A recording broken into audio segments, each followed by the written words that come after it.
We have our portfolio and control workstation. All right. And do you have a 5-minute presentation? We do. All right, you may begin when you wish. All right. Hello, we're the Maniac Mechanics, and we're enjoying our final season of our PC. And we've set big goals for this year, and we're going to leave it all on the field. Well, hopefully not pieces of our robot.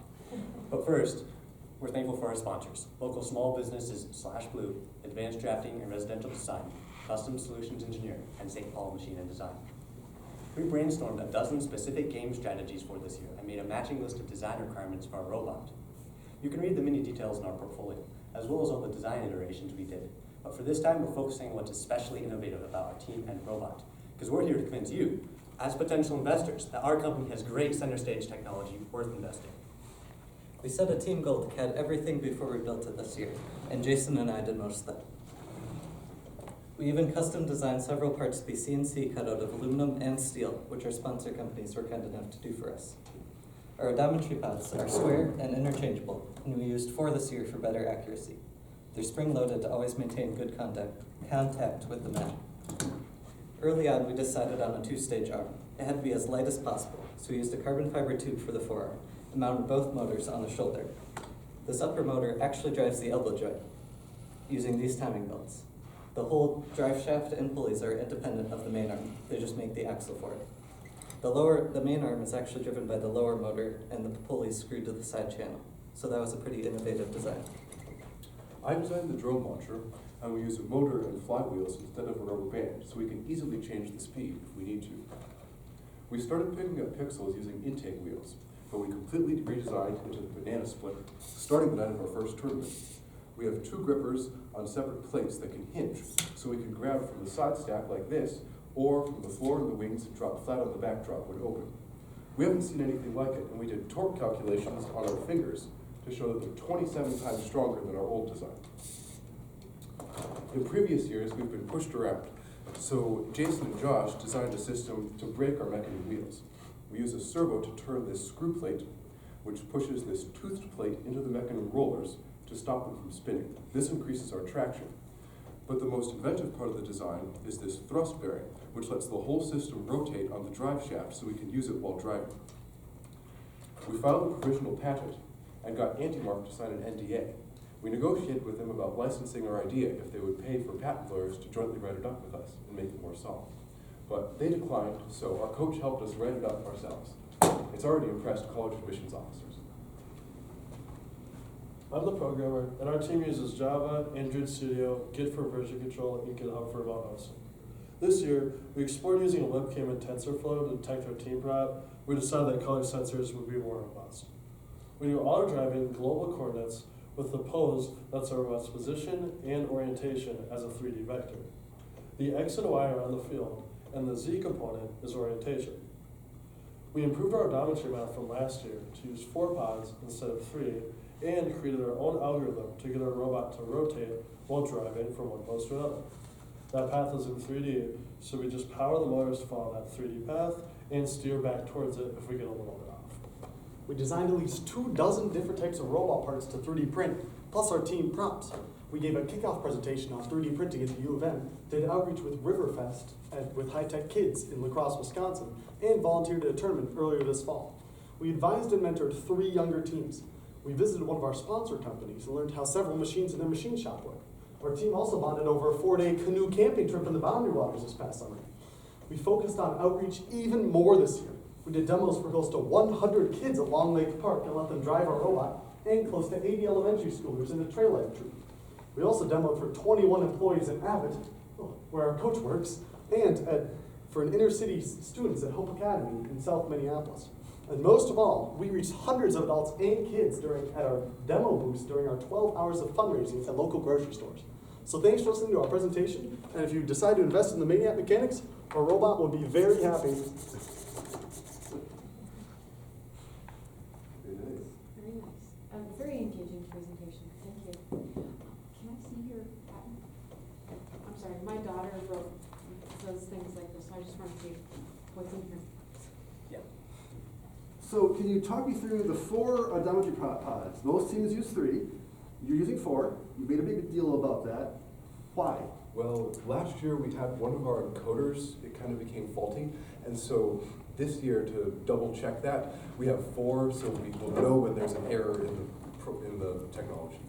It was also handier than having 3 because we wanted this big aluminum battery box in the middle. It'd be hard to have one of them in the middle, and the math is a lot easier when one is in the middle, or when they're just all perfectly evenly spaced like that. Okay.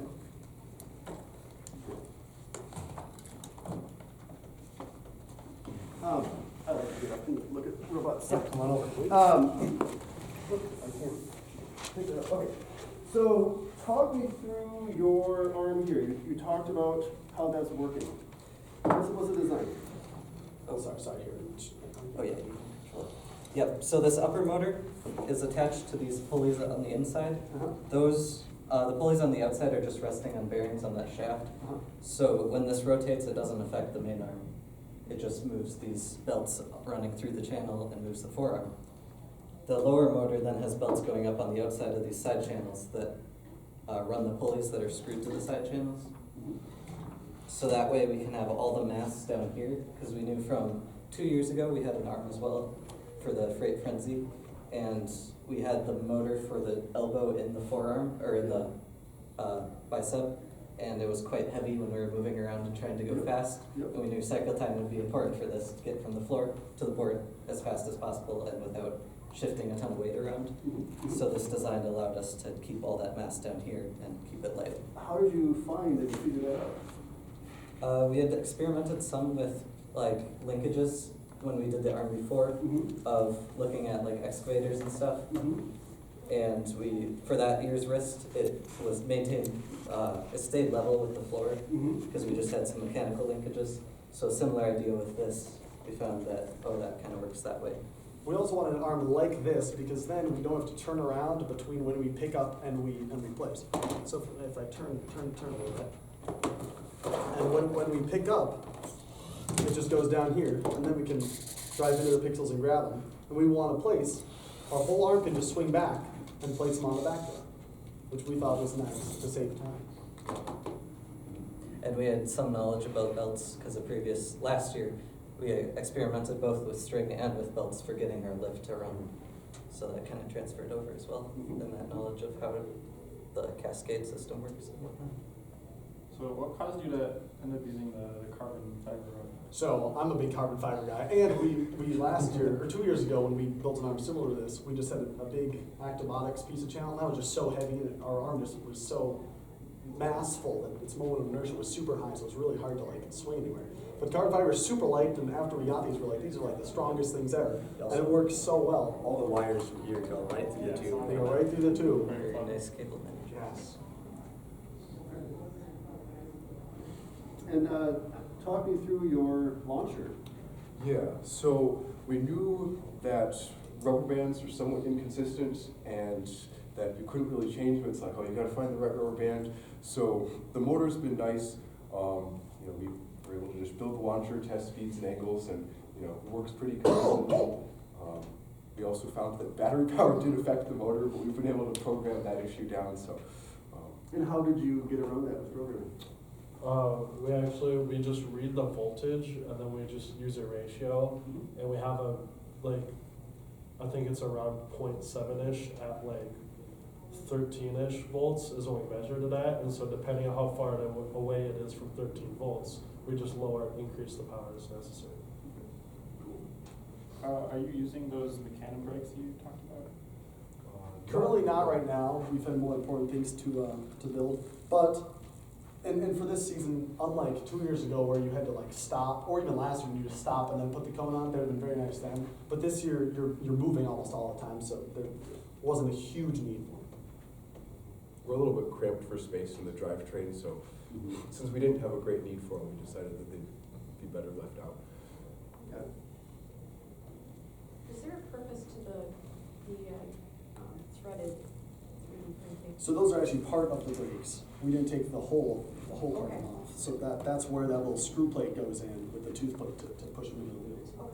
So you intended to use them? They just- Yeah, we did. They just didn't seem super useful. At least this year. Can you explain quickly about your navigation system? Is it something that you've done yourself? Is it like not like Because like this Roadrunner and other systems we had. Why did you do like your own thing? We programmed our own thing because, one, we thought it would just be kind of fun and interesting because it's a lot of math. We ended up learning a lot about like vector math and stuff to get a robot to drive along it.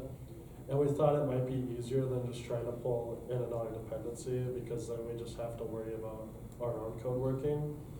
And I think we've had good success with it because we have a good autonomous, so I think it worked out good. We have a control board, correct? Yeah. We also created our own pathfinding algorithm so that if we just tell it to go to a certain position on the field, it can actually just go there and it will pick up checkpoints that it has to go to based on obstacles that are defined as the trusses. That's more on the control word, is more about that. So you talked about 3 younger teams that you mentioned. Can you say more about what those teams are, where they are, how have you interacted with them? Well, one of them was Gearshift VR, correct? So we had them over and it was first at the kickoff presentation, they shadowed us. We've been to kickoff a few times, I think it was their first time. So we got to show them around and some of the breakouts as well. And then they came over to our place and we were able to show them how our robot works and answer a lot of their questions. I think especially regarding gravity, right? Yeah, they have a sort of a light robot with a long arm, and so we gave them some advice on how to stabilize. And then there was also Coding the Cosmics. Do you remember? Yeah, they came over, we showed, a couple of kids came over. One of them, Roman talked to them with the code a lot to make that smoother, and one of them we talked about our arm and how we built it, how it's nice. And then, oh yeah. We also shared about CAD with them and what we use Onshape for our CAD, which is really nice. We tried Fusion 360, but our computers weren't good enough to run it with the go build a stock parts with all the holes and stuff. So Onshape was a good alternative because it's cloud-based and you can share it, Yeah, we that's can access huge. it from any computer, which is very nice. And then the third team was an FLL team, Octopus Squad, I think. And they came to our last tournament and got to see our robot perform. And then we had them over that next week to show them our robot, a little more how it worked, and we got to review their project and give them feedback. And I think they're going to state, so they're doing well. Can you talk me through your hanging mechanism? Yes, so it may not look super apparent on the outside, but we have a hook, and then we have this motor that I can spin to pull down on the hook, pulling our whole robot off the wheel. Okay. So you're high enough to hook? Yeah. Yes. Truss is like right here. Yeah. So it was pretty close. And it's our third iteration. We had a different idea first. Yeah, and this one just turned out to be way more reliable. Yeah. Have you guys communicated or talked to any professionals in your community? Yep. We actually were having a lot of trouble between our first tournament and our second tournament with getting our hand to work, and even after that one until now. So we actually reviewed with an engineer to talk about redesigning our fingers so that we would have more grip because they weren't gripping well. We tried different materials. It still was, when it would come up, they would fall out. So we discussed different things to improve the strength. He gave us some ideas. Yeah, so he gave us 3 ideas to help it grip better. The first one is the one that is currently implemented, and that's worked the best. But when we asked him which one, he recommended a different one first, and that was to add these little flanges here. And what we tried, it seemed to lock in the pixel a little better, but it didn't end up working, so we tried this method, and it's been exponentially better.